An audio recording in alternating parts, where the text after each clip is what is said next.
کون کس حال سے گزر رہا، کون کس حال سے گزر رہا ہے، اور ہم کس حال میں کس کام آ سکتے ہیں. فرمایا حضور اکرم صلی اللہ علیہ وسلم نے مدد کرو ظالم کی بھی مظلوم کی بھی، مدد کرو ظالم کی بھی مظلوم کی بھی. جتنا مظلوم مدد کا محتاج ہے، جتنا مظلوم مدد کا محتاج ہے، اس سے زیادہ ظالم مدد کا محتاج ہے. جتنا مظلوم اس سے زیادہ کیوں؟ تو کیسے ہو سکتا ہے؟ مظلوم سے زیادہ ظالم مدد کا محتاج ہے، اس لیے کہ مظلوم کی مدد تو اللہ تعالیٰ براہ راست کرنے والے ہیں، بلکہ مظلوم تو دوسروں کی مدد کا خود ذریعہ ہے. مظلوم تو خود ذریعہ ہے، مظلوم تو دوسروں کی مدد کا خود ذریعہ ہے. فرمایا تنصرون وتجبرون بدعفائی، سمجھے کہ تم میں جو کمزور ہیں اور مظلوم ہیں ان کی وجہ سے تمہاری مدد کی جاتی ہے.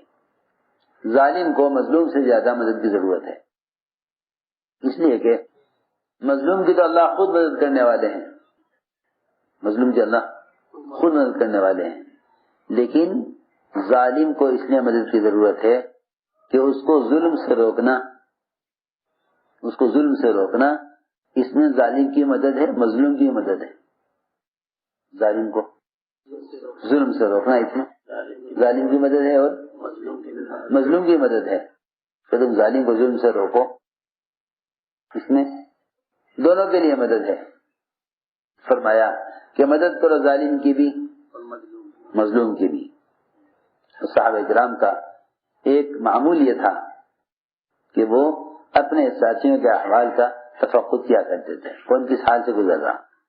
عمر رضی اللہ تعالیٰ عنہ کسی بھی گھر سے اچانک کھانا منگوا لیا کرتے اس کے گھر کا حال معلوم کرنے کے لیے کہ اس پر کیا گزر رہی ہے، اس پر کیا گزر رہی ہے. ہم ساتھیوں پر صرف تقاضے ڈالنا جانتے ہیں، ان کے احوال کا تفقد نہیں کرتے. عمر رضی اللہ تعالیٰ عنہ کس طرح سے تفقد احوال کرتے تھے. عمر بن سعد جب 1 سال تک حمص سے انہوں نے کوئی خبر نہ دی تو عمر رضی اللہ تعالیٰ عنہ نے اس خیال سے کہ شاید اس کے گھر کا حال کیا ہوگا 100 دینار دے کر بھیجا حارث کو کہ ان کے گھر میں رہ کر ان کا حال معلوم کرو کہ ان کے گھر میں فاقہ ہے یا ان کے گھر میں کھانے کا انتظام ہے.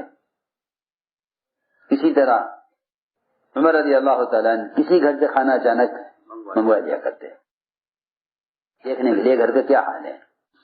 اگر کھانا آپ کے معیار سے بڑھا ہوا ہے تو تربیت کی ضرورت ہے، کھانا آپ کے معیار سے گھٹا ہوا ہے تو مدد کی ضرورت ہے. یہ تفقد احوال. تو یہ تو کام کرنے والے ساتھیوں کا تفقد ہوا، ورنہ ابو بکر عمر رضی اللہ عنہما ان دونوں کے درمیان اس بات کا مقابلہ ہوتا تھا کہ کسی بیوہ یتیم مسکین پریشان حال کے کون زیادہ کام آئے. ایسے 3 عنوان قائم کیے ہیں.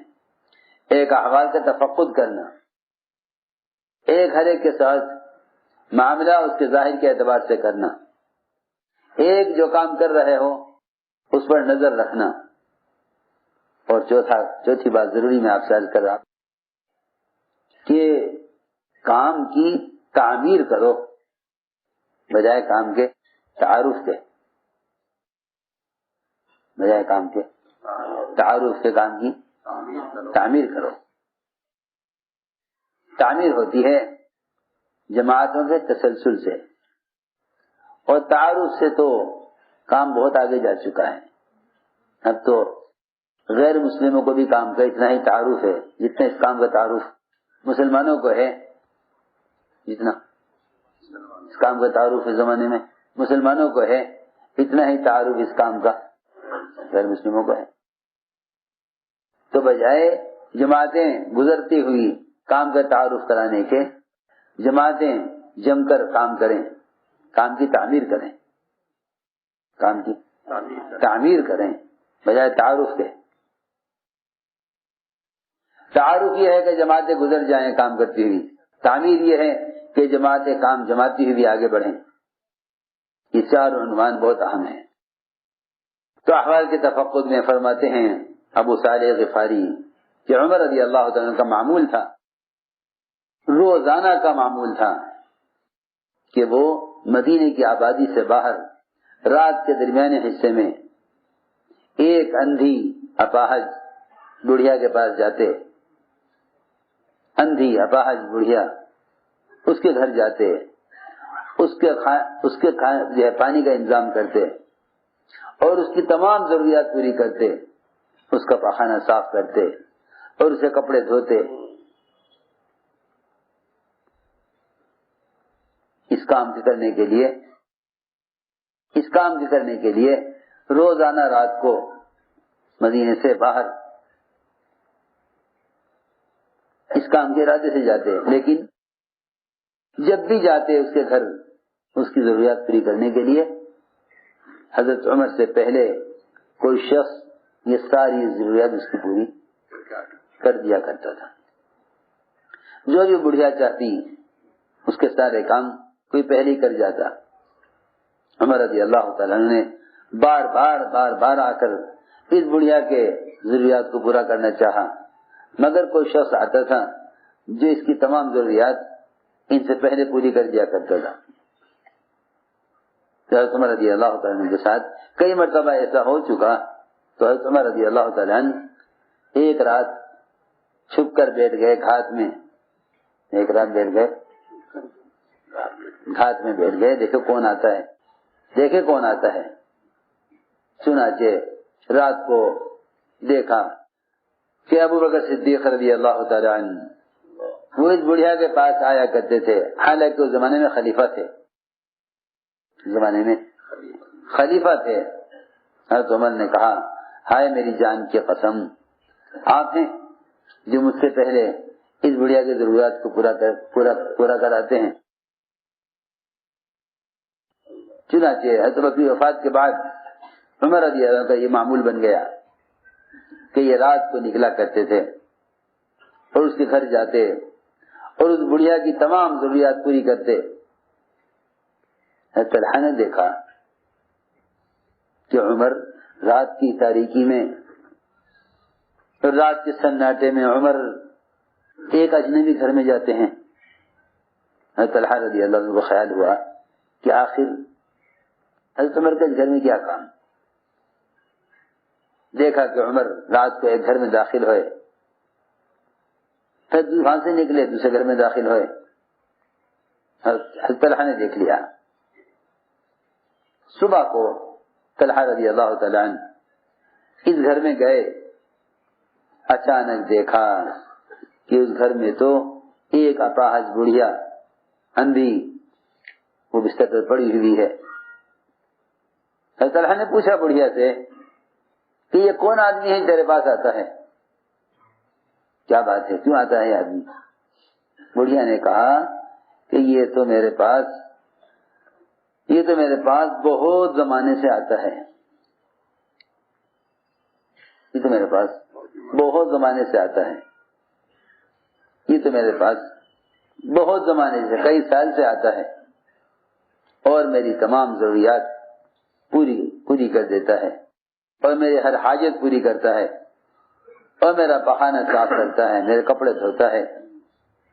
طلحہ نے کہا یہ بات سن کر کہ اے طلحہ تجھے تیری ماں گم کرے، تو عمر کی لفظ تلاش کرنے نکلا تھا کہ عمر اس گھر میں کیوں آتے ہیں. دوسری بات یہ ہے، دیکھو بھائی، کام کرنے والوں کو چاہیے کہ اس طرح چلیں اور کام میں ایسے یکسو ہو کر چلیں کہ جس سے ساتھیوں کا اوپر سے اعتماد ختم نہ ہو. دیکھو بہت ضروری بات ہے، اپنا اعتماد کام کے اعتبار سے باقی رکھنا ساتھیوں کے ساتھ چلنے کے لیے ضروری ہے. سمجھے نہیں؟ آدمیوں کے ساتھ چلنے کے لیے ضروری ہے اپنا اعتماد باقی رکھو، ورنہ اگر ایک دکان کے ملازم سے بھی اعتماد اٹھ جائے تو اس سے بھی مالک کام لیتے ہوئے گھبراتا ہے. بہت ضروری بات ہے. ایسے چلو کہ ساتھیوں کا تم پر اعتماد باقی رہے. اعتماد کو کبھی بھی متاثر نہیں کرنا چاہیے، اس لیے کہ معاملہ جس کے ساتھ بھی ہوگا وہ اس کے ظاہر کے اعتبار سے ہوگا، اندر کے اعتبار سے نہیں. اس کے اندر کے اعتبار سے نہیں، معاملہ ظاہر کے اعتبار سے ہوگا. ہر شخص کو چاہیے کہ وہ اپنے ظاہر کو کے اعتبار سے اعتماد کو بحال رکھے. عبداللہ ابن عتبہ بن مسعود کہتے ہیں کہ میں نے سنا حضرت عمر رضی اللہ عنہ فرماتے ہوئے کہ حضور اکرم صلی اللہ علیہ وسلم کے زمانے میں تو وحی کا سلسلہ جاری تھا، تو لوگوں کا مواخذہ وحی کے ذریعے ہو جایا کرتا تھا. بہت سے موقع سیرت میں ایسے ہیں کہ کسی نے چھپ کر کو کام کیا، وحی سے پتہ چل گیا. بہت قصے ہیں. حاتب بن ابی بلتعہ کا وحی سے پتہ چلا. اس فاسق نے جس نے حضور اکرم صلی اللہ علیہ وسلم کے زکوٰۃ وصول کرنے والے کو غلط خبر دی تھی بنو مستلق کے بارے میں، اس کا بھی پتہ وحی سے چلا. اور بہت سارے موقع ہیں. تو آپ کے زمانے میں تو حضرت فرما رہے ہیں کہ آپ کے زمانے میں تو وحی کے ذریعے لوگوں کا مواخذہ ہو جایا کرتا تھا. اب وحی بند ہو گئی، اب وحی منقطع ہو گئی. حضرت نے فرمایا اب ہم تمہارا جو مواخذہ کریں گے اور تمہارے ساتھ جو معاملہ کریں گے وہ تمہارے ظاہری اعمال اور تمہاری ظاہری حالت کے اعتبار سے کریں گے. جو شخص ہمارے سامنے بہتری ظاہر کرے گا، ہمارے سامنے بہتری ظاہر کرے گا، ہم اس پر اعتماد کریں گے اور اس کو قریب کریں گے، اور ہمیں اس کا معاملہ اللہ کے ساتھ کیسا ہے وہ جانے، اس کا اللہ جانے. ہمیں اس کے باطنی احوال سے کوئی مطلب نہیں ہے، چاہے اس کا اللہ کا معاملہ کیسا بھی ہو، ہمیں اس سے کوئی مطلب نہیں ہے. ہم معاملہ کریں گے اس کے ساتھ اس کے ظاہر کے اعتبار سے. رہا اس کا اللہ کا معاملہ تو اللہ تعالیٰ چاہے اس کا حساب لیں چاہے اس کو معاف کریں، وہ جانے، اس کا اللہ جانے. لیکن ہم ایسے شخص کو پر اعتماد کریں گے اور اس کو قریب کریں گے، اور ہمیں اس کے اندر کے معاملات سے کوئی مطلب نہیں ہے. اللہ یحاسبہ، اللہ اس کا محاسبہ خود کریں گے. اور جو شخص ہمارے سامنے برائی کو ظاہر کرے گا، جو ہمارے سامنے برائی ظاہر کرے گا،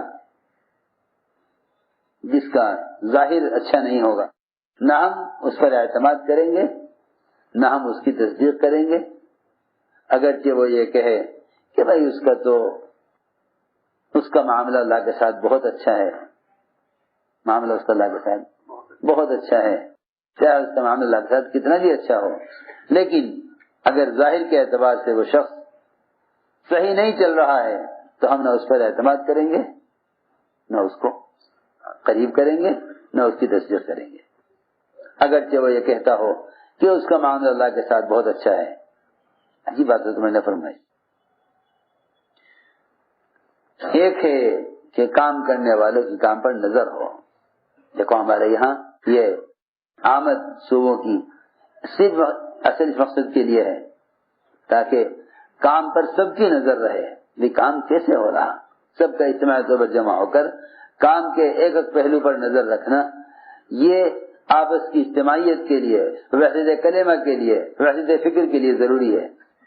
حضرت قائم کیا النظر فی العمل کہ دیکھو، یہ دیکھیں ذمہ دار کہ جو کام کرنے کے لیے کہا گیا وہ کیسے ہوا، یہ نہیں کسی ہدایت دے کر فارغ ہو جائیں، بلکہ کارگزاری ایسی سنت ہے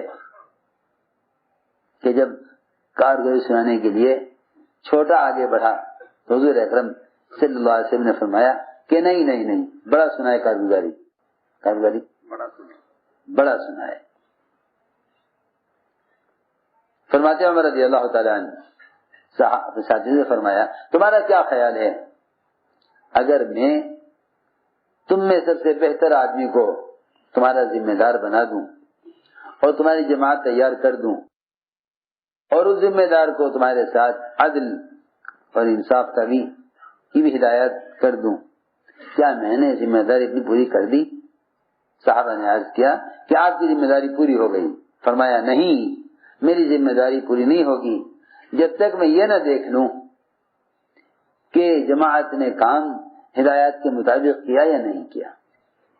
پہلے میں جب تک میں یہ نہ دیکھ لوں جس طرح کہا گیا تھا کرنے کے لیے اس کا مطابق ہوا یا نہیں, اس وقت تک میری ذمہ داری پوری نہیں ہوگی. ایک سب سے اہم کام یہ ہے حضور اکرم صلی اللہ علیہ وسلم اور خلفائے راشدین کا معمول یہ تھا کہ جب وہ کسی ایک علاقے میں جماعت بھیجتے تو اس جماعت کی واپسی سے پہلے اگلی جماعت آگے کا کام سنبھال لیا کرتی تھی, پھر یہ جماعت واپس ہوتی تھی. اس کو میں عرض کر رہا تھا کہ کام کی تعمیر اصل ہے, کام کی تعمیر اصل ہے, تعارف نہیں. کام کی تعمیر اصل ہے, تعارف نہیں. چنانچہ یہ سنت ہے کہ کسی بھی علاقے میں ایک جماعت جائے اس کی واپسی سے پہلے اگلی جماعت وہاں پہنچ جائے. عبداللہ بن کعب بن مالک انصاری فرماتے ہیں کہ انصار کی ایک جماعت فارس میں کام کر رہی تھی اپنے امیر کے ساتھ, اور عمر رضی اللہ عنہ کا معمول یہ تھا کہ وہ جماعت کی واپسی سے پہلے اگلی جماعت بھیج دیا کرتے تھے مدینہ منورہ سے. لیکن حضرت عمر رضی اللہ تعالیٰ عنہ جماعت روانہ کر کے ایسے مشغول ہوئے کسی کام میں کہ اگلی جماعت بھیجنا یاد نہیں رہا. ہمارا تو حال یہ ہے, کوئی تقاضا بھی کرتا رہے گا جی جماعت بھیج دو, سال بھر ہو گیا ہمارا کوئی جماعت نہیں آئی, بھائی حضرت کہیں گے ہاں بھیج دیں گے. وہاں معمول یہ تھا کہ جب تک اگلی جماعت نہ آ جائے پہلی جماعت واپس نہیں ہوتی تھی. چنانچہ اس جماعت کا وقت پورا ہو گیا, اب یہ انتظار میں کہ اگلی جماعت آئے تو ہم واپس ہوں. انہیں کام تصور کریں بھائی اتنا کام نے کر لیا, آگے تم کرو. لیکن جماعت آئی نہیں. وہ انتظار کرتے رہے یہاں تک کہ وہ انتظار کرتے کرتے جماعت مدینے واپس آ گئی. حضرت عمر نے دیکھا کہ جماعت واپس آ گئی, اگر جماعت گئی نہیں. حضرت عمر کو سخت غصہ آیا ان پر اور ڈانٹا حضرت عمر نے انہیں, حالانکہ وہ سب کے سب صحابہ تھے. حضرت عمر نے ڈانٹا ان کو اور یہ ڈانٹ کے فرمایا کہ تم کیسے آ گئے اگلی جماعت کے جانے سے پہلے واپس. ان لوگوں نے کہا اے عمر آپ تو جماعت بھیج کر بھول گئے, ہمیں بھیج کر آپ اگلی جماعت بھیجنا بھول گئے, اور آپ تو ہم سے غافل ہو گئے. اور اے عمر آپ نے حضور اکرم صلی اللہ علیہ وسلم کا وہ طریقہ چھوڑ دیا جس کا آپ نے ہمیں حکم دیا تھا. یہ جماعت نے حضرت عمر سے کہا کہ آپ نے